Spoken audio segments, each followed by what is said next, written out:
vlog kali ini kami akan melakukan wawancara mengenai food waste atau sampah makanan dengan 3 responden utama, yaitu ibu rumah tangga, pengusaha kantin, dan juga pengusaha F&B ayam geprek.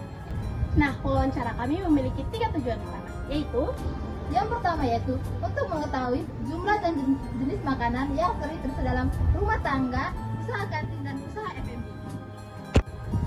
Yang kedua, untuk mengidentifikasikan penyebab terjadinya food waste. yang ketiga, untuk menghitung kerugian ekonomi dan zat gizi akibat food waste. Yang keempat, untuk menganalisis dampak food waste terhadap lingkungan. Yang kelima, menyusun solusi untuk mengurangi food waste atau yang biasa kita sebut dengan mild plastic. Selamat menyaksikan.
Food waste merupakan masalah yang terjadi ketika makanan yang masih layak dikonsumsi tidak dimanfaatkan oleh manusia sesuai dengan tujuan awal.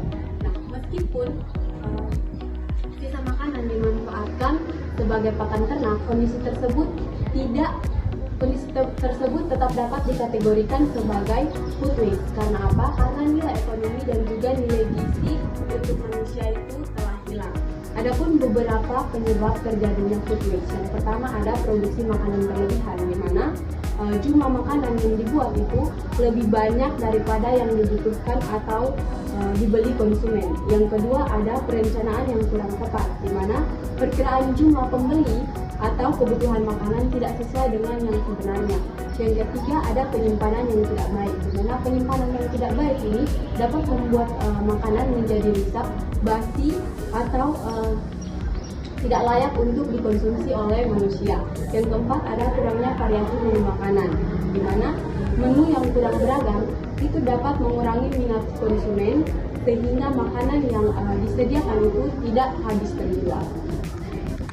Hasil wawancara kami dengan salah satu ibu rumah tangga yang berada di Kota Kupang menunjukkan bahwa responden kami sering memasak sekitar 2 kg nasi, 3 ikat sayur yang biasanya sering dimasak adalah sayur bayam ataupun kangkung, dan 2 bungkus tempe yang itu sekitar kurang lebih 400 gram setiap harinya untuk kebutuhan anggota keluarga. Namun sering terjadi sisa makanan karena beberapa anggota keluarga tidak menyukai makanan tersebut dan lebih menyukai makanan instan.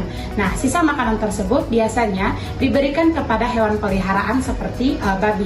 Meskipun masih dimanfaatkan kembali untuk pakan ternak, food itu masih termasuk pada food waste karena makanan yang awalnya disiapkan untuk konsumsi manusia tidak digunakan sesuai dengan tujuan awalnya.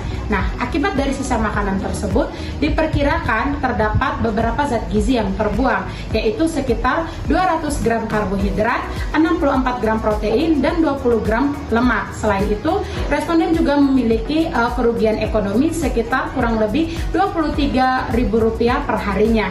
Nah, untuk mengatasi food waste waste ini, kami menyarankan kepada responden untuk melakukan beberapa cara. Yang pertama yaitu adalah menyesuaikan jumlah masakan dengan kebutuhan keluarga. Yang kedua, memanfaatkan makanan sisa menjadi menu makanan yang baru. Contohnya seperti pemanfaatan nasi yang sisa malamnya untuk nasi goreng, serta memvariasikan menu makanan dan mengelola lauk pauknya sesuai dengan selera anggota keluarganya. Selanjutnya kita akan masuk pada penanganan food waste. Nah, penanganan food waste sendiri itu terbagi dari 3. Yang pertama itu pemanfaatan sisa makanan lagi.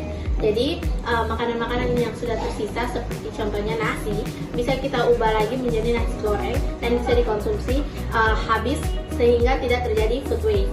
Lalu yang kedua itu ada pembuatan pupuk atau kompos. Jadi makanan-makanan sisa seperti sisa sayuran, sisa buah-buahan bisa dicampur dengan air beras dan juga air gula yang nanti akan menghasilkan kompos yang siap digunakan untuk tanaman. Lalu yang ketiga itu ada pemanfaatan sebagai pakan ternak. Jadi sisa makanan seperti ampas tahu, nasi sisa ataupun sisa sayur-sayuran dan buah-buahan juga dapat digunakan untuk pakan ternak. Lalu yang kedua, pembuatan menu variatif.